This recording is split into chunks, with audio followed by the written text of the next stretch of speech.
देहरादून में आज लोकसभा चुनाव को लेकर बीजेपी की बड़ी बैठक। राष्ट्रीय उपाध्यक्ष लक्ष्मीकांत वाजपेयी करेंगे बैठक की अध्यक्षता। मुख्यमंत्री पुष्कर सिंह धामी रहेंगे मौजूद।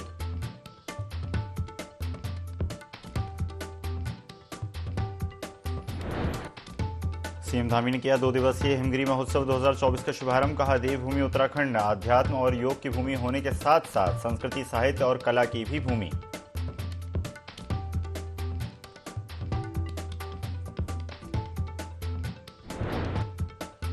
अयोध्या में राज्य अतिथि गृह के लिए 32 करोड़ रुपए स्वीकृत। 4700 वर्ग मीटर में राज्य अतिथि गृह होगा स्थापित। सरकार ने अयोध्या में प्रदेशवासियों के लिए राज्य अतिथि गृह बनाने का किया निर्णय।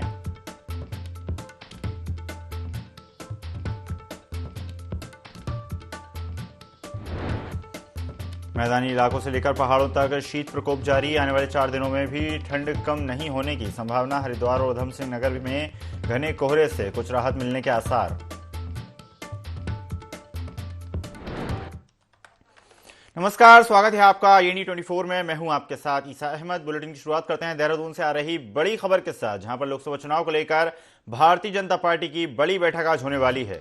राष्ट्रीय उपाध्यक्ष लक्ष्मीकांत वाजपेयी की अध्यक्षता में चल रही है बैठक। मुख्यमंत्री पुष्कर सिंह धामी भी बैठक में मौजूद है। बैठक में सभी सांसद और वरिष्ठ पदाधिकारी भी मौजूद हैं।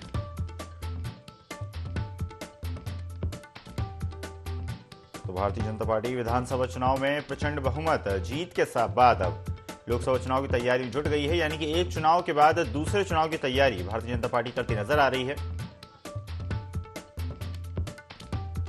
देखिए, आज हमारी लोकसभा की योजना बैठक है और हमारे सभी सांसदगण, हमारे कैबिनेट मिनिस्टर, हमारे प्रदेश के मुख्यमंत्री जी, हमारे राष्ट्रीय उपाध्यक्ष जी बैठक को लेने आ रहे हैं। मुख्य रूप से आगामी दिनों में लोकसभा की दृष्टिकोण से संगठनात्मक विषय है, राजनीतिक परिदृश्य है और इसके साथ साथ आगामी दिनों में प्रधानमंत्री की जनसभाएं हैं, हमारे राष्ट्रीय नेताओं की सभाएं हैं। संगठनात्मक दृष्टिकोण से समाज के हर वर्ग को जोड़ने से संबंधित हमारे कार्यक्रम, उन सब विषयों पर आज चर्चा होने वाली है। तो भारतीय जनता पार्टी सभी कार्यकर्ताओं को, नेताओं को साथ लेकर लगातार तैयारी करती नजर आ रही है। आगामी लोकसभा चुनाव को मद्देनजर रखते हुए प्रत्येक कार्यकर्ता को एक लक्ष्य दिया जा रहा है। खबर पर ज्यादा जानकारी के लिए सहयोगी विनय सूद हमारे साथ जुड़ गए हैं। विनय, भारतीय जनता पार्टी को हाल ही में विधानसभा चुनाव में 3 राज्यों में बहुमत मिली, एक प्रचंड बहुमत मिली, जीत मिली। उसके बाद अब अगले चुनाव यानी कि लोकसभा चुनाव की तैयारी में भारतीय जनता पार्टी जुट चुकी है। प्रत्येक कार्यकर्ता को जिम्मेदारी दी जा रही है। हर एक पदाधिकारी का जो योगदान है वो निश्चित किया जा रहा है। जी विनय। जी सर, देखिए, आपको बता दें कि जिस तरह से 3 राज्यों में पूर्ण बहुमत के साथ भाजपा ने जीत दर्ज की है, तो ऐसे में देखा जा सकता है कि लोकसभा के जो चुनाव होने जा रहे हैं उसको लेकर बीजेपी की जो रणनीति है वो तैयार हो चुकी है और पूरी तरीके से जो है भाजपा यहाँ पर लोकसभा के जो चुनाव हैं उनके लिए जो है रणनीति तैयार कर रही है। तमाम जो कार्यक्रम है इस दौरान भाजपा के चल रहे हैं और देखा जा सकता है आज जो बड़ी बैठक एक निजी होटल में की जा रही है उसमें जो राष्ट्रीय उपाध्यक्ष हैं वो भी इस बैठक में पहुंचने वाले हैं और साथ ही साथ जो देखा जा सकता है प्रदेश के मुख्यमंत्री की अगर बात करें वो भी इस बैठक में मौजूद हैं। तमाम जो सांसद हैं उत्तराखंड के वो भी इस बैठक में मौजूद हैं। तमाम जो पदाधिकारी हैं भाजपा के वो भी इस बैठक में मौजूद हैं। तो लगातार जो है इसमें चर्चाएं की जा रही हैं और जो लोकसभा के जो चुनाव होने जा रहे हैं उसके लिए किस तरीके से कार्य किया जाए, किस तरीके से और पार्टी को मजबूत किया जाए, तमाम सारी चीजों को लेकर के जो है यहाँ पर बात की जा रही है। जी बिल्कुल विनय, जिस तरह से आपने बताया उसी तरह से अब देखा जाए तो भारतीय जनता पार्टी की सरकार केंद्र में भी है, उत्तराखंड में भी है। डबल इंजन की सरकार का एक उदाहरण उत्तराखंड है। जिस तरह से सभी विकास कार्यों के लिए तेजी से फंड मुहैया करवाया गया, उसी तरह से अब उत्तराखंड की और उत्तराखंड भाजपा की कहीं ना कहीं एक अहम जिम्मेदारी बनती है कि आगामी लोकसभा चुनाव में बेहतर प्रदर्शन करना और जितनी लोकसभा सीट्स हैं वहां पर कहीं ना कहीं भारतीय जनता पार्टी का परचम लहराना।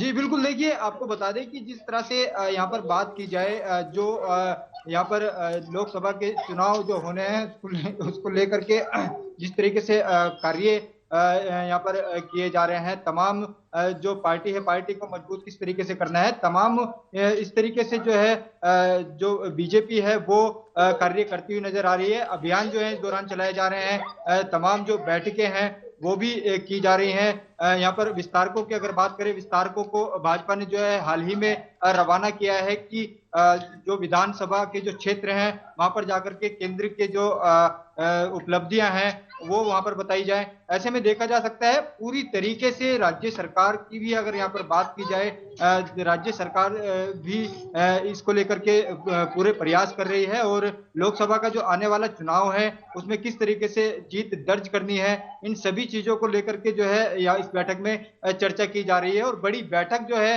इस दौरान देहरादून में आयोजित की गई है। जी बिल्कुल, मैं जिस तरह से आपने बताया कि एक बहुत बड़ी जिम्मेदारी उत्तराखंड भाजपा को दी गई है, प्रधानमंत्री नरेंद्र मोदी जिस तरह से लगातार उत्तराखंड वासियों को लेकर सक्रिय रहते हैं, उनके लिए चिंता करते हैं, उसी को मद्देनजर रखते हुए एक बार फिर भारतीय जनता पार्टी को वहां पर अपना स्थायित्व बनाए रखना बेहद जरूरी है। धन्यवाद विनय, जुड़ने के लिए और जानकारी साझा करने के लिए। बढ़ते हैं खबरों में आगे।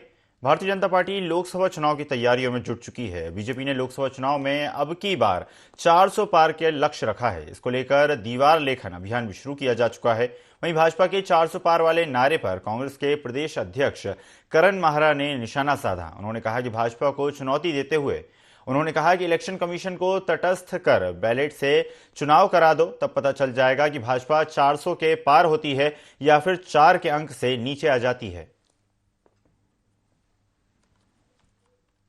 पोस्टल में कांग्रेस जीतती है और ईवीएम में ये जीत जाते हैं। ईवीएम 10 घंटे काम करती है, 15 दिन वो बंद रहती है, उसके बाद उसकी बैटरी जो 98% होती है। ऐसा कैसे हो रहा है? ये आपत्तियां जताएगी। अभी सुप्रीम कोर्ट में भी कुछ चीजें प्रस्तुत की गई हैं। बीजेपी केवल ईवीएम से ना करा के पूरे के पूरे बैलेट से चुनाव कराए। मुझे 400 से पार तो होते हुए नहीं दिख रहे हैं उसमें, ये 4 से फिर नीचे आ जाएंगे, ये मेरे को पूरा विश्वास है। पौड़ी के गढ़वाल के कोटद्वार क्षेत्र में भूमाफियाओं का आतंक बढ़ता ही जा रहा है, जिसको रोकने के लिए पुलिस भी लगातार कार्रवाई कर रही है। वहीं पुलिस ने इस तरह के बढ़ते अपराधों को देखते हुए ऑपरेशन प्रहार भी चलाया था, जिसमें 17 तरह के संगीन अपराधों को शामिल किया गया था और इन अपराधों को करने वाले अपराधियों पर गैंगस्टर तक की कार्रवाई की गई थी।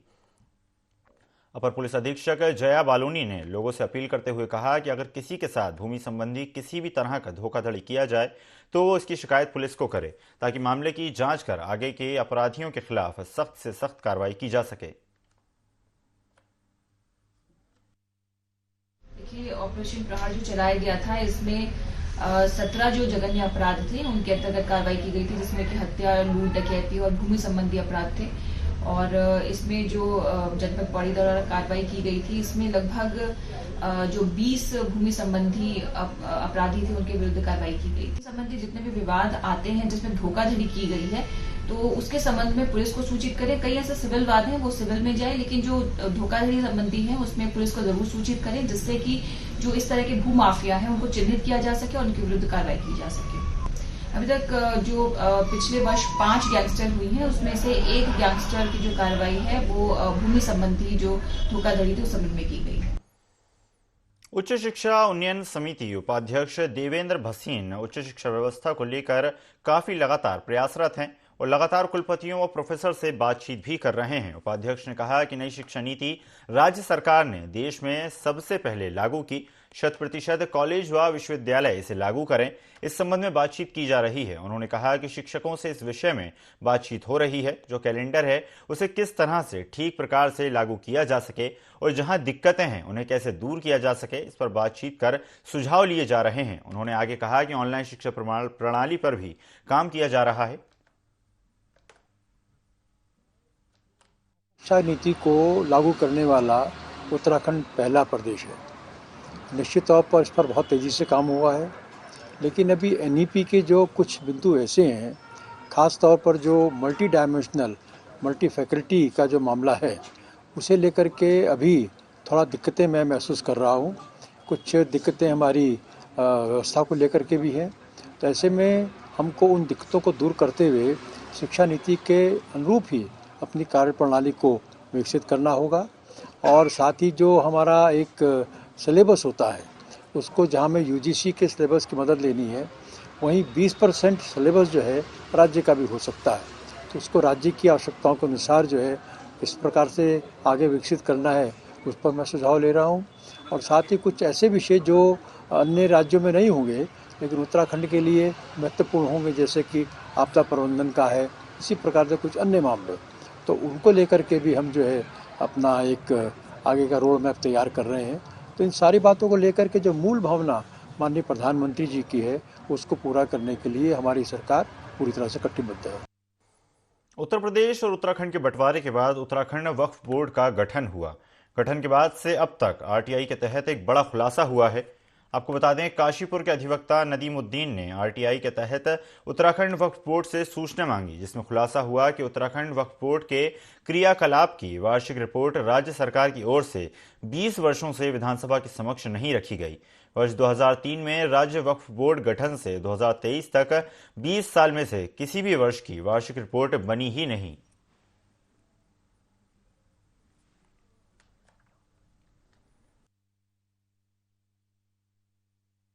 वक्फ बोर्ड के क्रियाकलाप की जो वार्षिक रिपोर्ट है, जिसके साल भर में वक्फ बोर्ड ने क्या किया और वक्फ संपत्तियों का क्या हुआ, उसका प्रशासन कैसे हुआ, उसकी रिपोर्ट साल भर में वित्तीय वर्ष जब खत्म होता है तो जो है सरकार को बनानी है। धारा 98 में वक्फ अधिनियम की प्रावधान है और उसे विधानसभा के सामने रखना है। लेकिन जब हमने सूचना मांगी तो पता ये चला कि 2003 से लेके यानी उत्तराखंड गठन से ही लेके जो है उत्तराखंड वक्फ बोर्ड की जो है 23 तक 20 वर्षों में कोई भी वार्षिक रिपोर्ट जो है रखी नहीं गई और जो है यहाँ तक कि बनाई ही नहीं गई। इसका मतलब बिल्कुल अपारदर्शी तरीके से वक्फ बोर्ड मनमाने तरीके से काम कर रहा है। रुख करते हैं बागेश्वर से आ रही खबर का, जहां पर बागेश्वर के सरयू गोमती संगम पर आयोजित होने वाले उत्तरायणी मेला को लेकर जिला और नगर पालिका प्रशासन की तैयारियां लगातार जारी हैं। उत्तरायणी मेला 14 जनवरी से शुरू होगा। इस वर्ष 6 स्टार नाइट का आयोजन किया जाएगा। मेले को आकर्षक बनाने के लिए नौकायन हेली सेवा की व्यवस्था हो रहेगी और इसके साथ ही सरयू घाट में आने वाले श्रद्धालुओं के लिए उचित व्यवस्था की गई है। ये हमारी लगभग पूर्ण हो चुकी हैं। सभी टेंडर जो है हमारे लग चुके हैं। उसमें कार्य कम से कम 50 से 60% हमारा काम भी इसमें पूर्ण हो चुका है। नया क्या इस बार नौकायन पिछले साल भी था, इस साल भी नौकायन है। एक नया जैसे कोई म्यूजिशियन अगर हमें ढंग का मिल जाए तो एक नाइट में उसका हम जो है म्यूजिशियन का प्रोग्राम रखने के लिए हमारे कम से कम 2 वहाँ पर महिलाओं के लिए अलग टेंट बनेगा, पुरुषों के लिए अलग टेंट स्नानागार बनेगा और उसमें जो है 24 घंटा 3 पारियों में मेरा सफाई कर्मचारी वहाँ पर तैनात रहेगा ताकि किसी भी प्रकार की गंदगी सरयू बगड़ में न हो। हमारा इस वर्ष का उत्तरायणी 2024 का कार्यक्रम है। इसका उद्घाटन जो है वो 14 जनवरी को प्रस्तावित है। तो 7 दिवस का ये ड्यूरेशन फिक्स हुआ है। 6 नाइट्स का हमारा प्रोग्राम रहेगा। तो इसमें जिलाधिकारी महोदया ने जो निर्देश हमें दिए गए थे तो आज पूरा भ्रमण भी कर लिया गया है। सभी कमिटीज़ के साथ भी हम लगातार बैठक कर रहे हैं, जिसमें स्थानीय लोगों को भी इन्वॉल्व करा गया है कमिटीज़ में। और आज यहाँ पे जो हमारा नुमाइश खेल चुकी है वो मुख्य मैदान रहता है हमारी सभी प्रकार की एक्टिविटी के लिए। तो यहाँ पे तैयारियों का जायजा भी लिया गया है। तो सभी तैयारियाँ चल रही है और उम्मीद है कि जो मेला है वो इस बार और भी बड़ा और भी भव्य होने की हम लोग आकांक्षा करते हैं। पर्यटन और तीर्थाटन नगरी जोशीमठ सहित विंटर डेस्टिनेशन औली गोरसो बुग्याल में बर्फबारी न होने से सूखे को देखते हुए देव पुजाई समिति जोशीमठ और जीएमवीएन के संयुक्त तत्वाधान में अब क्षेत्रवासी भगवान विश्वकर्मा की शरण में गए हैं। इस संदर्भ में देव पुजाई समिति ने नरसिंह मंदिर के पास भगवान विश्वकर्मा देवता के मंदिर में विशेष पूजा अर्चना की। क्षेत्र में बारिश और बर्फबारी की मनौती मांगी गई और इसके साथ ही जोशीमठ क्षेत्र में सूखे की हालत से निजात मिल सके, इसके लिए प्रार्थना की गई। उस नाते जब हमने देखा कि बर्फ नहीं पड़ रही है, सूखा पड़ा हुआ है, तो क्यों ना विश्वकर्मा की आराधना की जाए। यहाँ पर गढ़वाल मंडल विकास निगम के आज उन्हीं के सौजन्य से ये पूजा हमने रखी। बड़े धूमधाम से हमने मातृशक्ति जोशीमठ के सभी गांववासी हमारे एकत्रित होकर के और हमने ये पूजा रखी और ये पूजा बड़े हर्षोल्लास से ये पूजा की गई। और यहाँ पर हमको पशुओं ने ये आशीर्वाद दिया कि 1 हफ्ते के अंदर आपको जरूर सफलता मिलेगी। जो साल रहा 2024 और 2023 का जो अंतिम काल रहा उसमें औली में बिल्कुल भी बर्फ नहीं रही।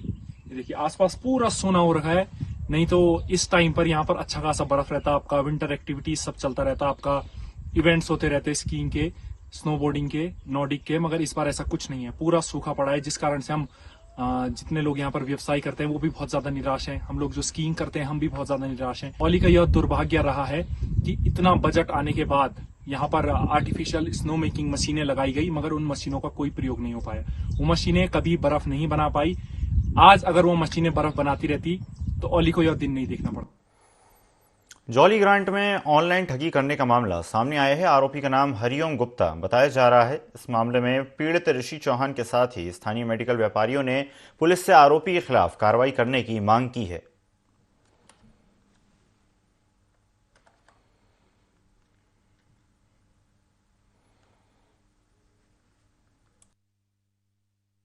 छोटा सा मेडिकल स्टोर है और उसके सामने एक जस्ट गुप्ता जी का कॉम्प्लेक्स है। तो उस कॉम्प्लेक्स के मालिक वही हैं, गुप्ता जी हैं। उन्होंने बोला कि इंटरनेशनल बिजनेस प्रोजेक्ट है जिसमें आप काम करोगे तो आप 4 साल के बाद 10.5 लाख रुपए हफ्ते कमाओगे।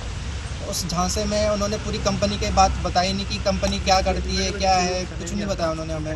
तो मैं इनके झांसे में फंस गया और उन्होंने फिर मैंने इनको थोड़ी करके पूरी पेमेंट दी। तो इनके लालच में आया, इनके बहकावे में आया, तब मैंने पैसे कहीं ब्याज वगैरह में उठा कर इधर उधर से मैंने इनको पैसे दिए। क्योंकि जॉली ग्रांट चौक में शिकायत दर्ज करी है कि इनके खिलाफ कुछ उचित कार्रवाई। खबर जनपद उधम सिंह नगर के जसपुर कोतवाली क्षेत्र से है, जहां पशु आहार बनाने वाली L&T ट्रेडिंग कंपनी में एक कर्मचारी की भूसे में दबने से मौत हो गई। सूचना पर मौके पर पहुंची पुलिस शव को कब्जे में लेकर जांच में जुट गई।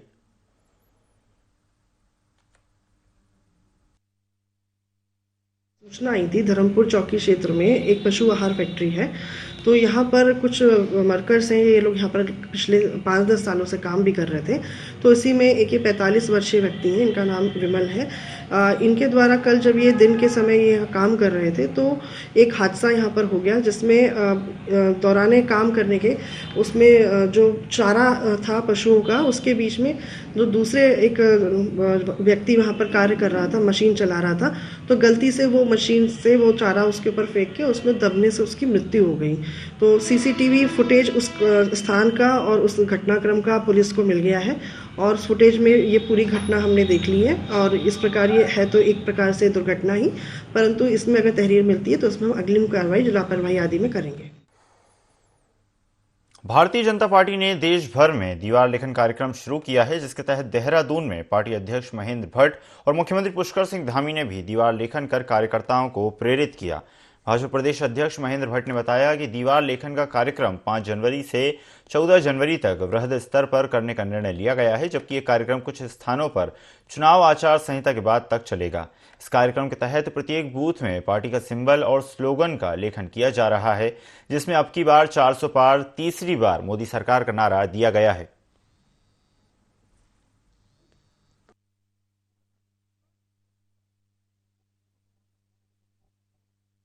कल विधिवत रूप से पूरे देश में दीवार लेखन कार्यक्रम में प्रारंभ किया और निश्चित रूप से आचार संहिता से पूर्व तक और बहुत से स्थानों पर आचार संहिता के बाद भी हमारा दीवार लेखन कार्यक्रम चलेगा। एक सतत चलने वाली प्रक्रिया है, लेकिन उसको एक प्रकार से सामूहिक रूप से हमने 5 से 14 जनवरी का उसका समय तय किया है। 5 से 14 जनवरी हर बूथ पर 5-5 दीवार का लेखन हो जाए, इसका हमने कार्यक्रम से आह्वान किया है। डोईवाला की जॉली ग्रांट पुलिस ने युवती का अपहरण की कोशिश करने वाले आरोपी को गिरफ्तार कर लिया है। आरोपी का नाम रिजाज बताया जा रहा है, जो केरल से आया था। बताया जाता है कि आरोपी युवती का अपहरण करने में नाकाम होने पर उसे तेजाब से जलाना चाहता था, लेकिन लोगों की सतर्कता से आरोपी पुलिस के शिकंजे में आ गया।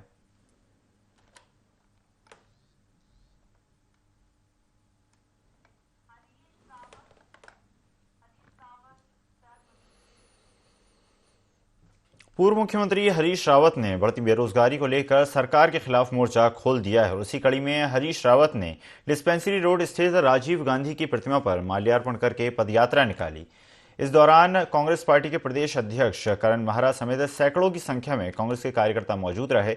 हरीश रावत ने बढ़ती बेरोजगारी को लेकर सरकार पर जमकर हमला किया। उन्होंने कहा कि उत्तराखंड सहित देश भर में लगातार बेरोजगारी बढ़ती जा रही है। राज्य सरकार रिक्त पदों को भी नहीं भर पा रही है। पूरी दुनिया में वार्षिक वृद्धि दर भारत में है और भारत में सबसे ज्यादा बेरोजगारी की वृद्धि दर उत्तराखंड के अंदर है। उत्तराखंड में 93,000 से अधिक पद रिक्त पड़े हैं, लेकिन बीते 7 सालों में सरकारी विभागों में भर्तियों के नाम पर सिर्फ नाटक किया जा रहा है।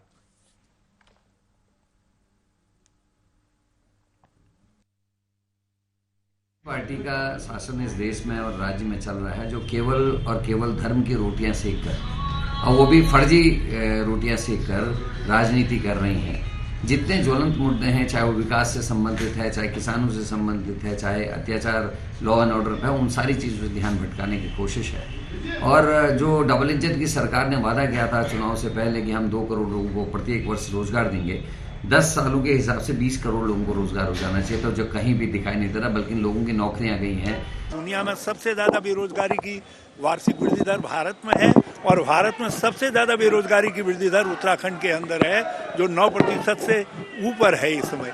93,000 के करीब तो सरकारी पद रिक्त पड़े हैं। पिछले 6-7 साल से भर्तियों का, सरकारी विभागों में भर्तियों का नाटक किया जा रहा है और भर्तियां की नहीं जा रही हैं, ढकोसला किया जा रहा है। उत्तराखंड में राज्य युवा महोत्सव 2024 का आगाज हो गया है। मुख्यमंत्री पुष्कर सिंह धामी ने इस कार्यक्रम का उद्घाटन किया। कार्यक्रम में सामूहिक लोकगीत, नृत्य, पेंटिंग, फोटोग्राफी, योगाभ्यास की प्रतियोगिताएं होंगी। साथ ही युवाओं ने स्टॉल भी लगाए। इस 5 दिवसीय कार्यक्रम में अलग अलग दिन खेल की 13 विधाएं होंगी। इन सभी में जो पहला, दूसरा और तीसरा स्थान हासिल करेगा वो राष्ट्रीय युवा दिवस के मौके पर नासिक में प्रतिभाग करेगा। वहीं राज्य स्तर पर 1-1 लाख रुपए का भी इनाम दिया जाएगा।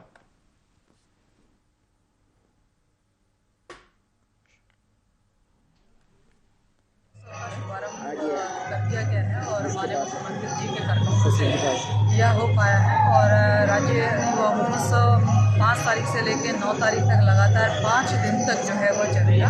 और इस युवा महोत्सव में जैसे हम सब लोगों ने देखा है कि परेड ग्राउंड में किस प्रकार से विभिन्न प्रकार के स्टॉल लगे, युवाओं के स्टॉल लगे हुए हैं। और साथ ही विभाग की ओर से ये कोशिश है कि युवाओं की काउंसलिंग या उनकी करियर काउंसलिंग या उनके लिए मोटिवेशनल कोई स्पीच इत्यादि की व्यवस्थाएं जो है यहाँ पर 5 दिनों में अलग अलग सेशन में दे रखे हैं। तो हम सबकी ये कोशिश है कि युवा अधिक से अधिक परेड ग्राउंड में आए, इस युवा महोत्सव से। भाजपा लोकसभा चुनाव को लेकर तैयारियों में जुटी है। बता दें कि भाजपा कल लोकसभा चुनाव को लेकर बैठक करने वाली है, जिसमें चुनाव प्रबंधन की टोली, प्रचार प्रसार की टीम व लोकसभा के प्रभारी सहित संयोजकों के साथ कई विषयों पर चर्चा की जाएगी। भाजपा प्रदेश अध्यक्ष महेंद्र भट्ट ने कहा कि सभी सांसद, कैबिनेट मंत्री, राज्यसभा सांसद लक्ष्मीकांत वाजपेयी का मार्गदर्शन भी इस बैठक में मिलेगा।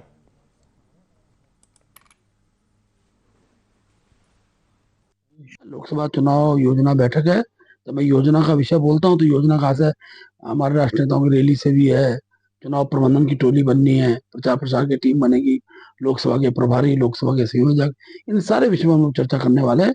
और कल हमारे सभी सांसद उस बैठक में रहेंगे, हमारे सभी कैबिनेट मंत्री उस बैठक में रहेंगे। इसके साथ हमारे राष्ट्रीय उपाध्यक्ष और राज्यसभा के सांसद लक्ष्मीकांत वाजपेयी जी और हमारे प्रभारी दुष्यंत गौतम जी, राष्ट्रीय महामंत्री, इस बैठक में वो उनका समय हमको मिलने वाला है। इस बुलेटिन में फिलहाल इतना ही। खबरों का सिलसिला लगातार जारी है। बने रहिए IND 24 के साथ। नमस्कार।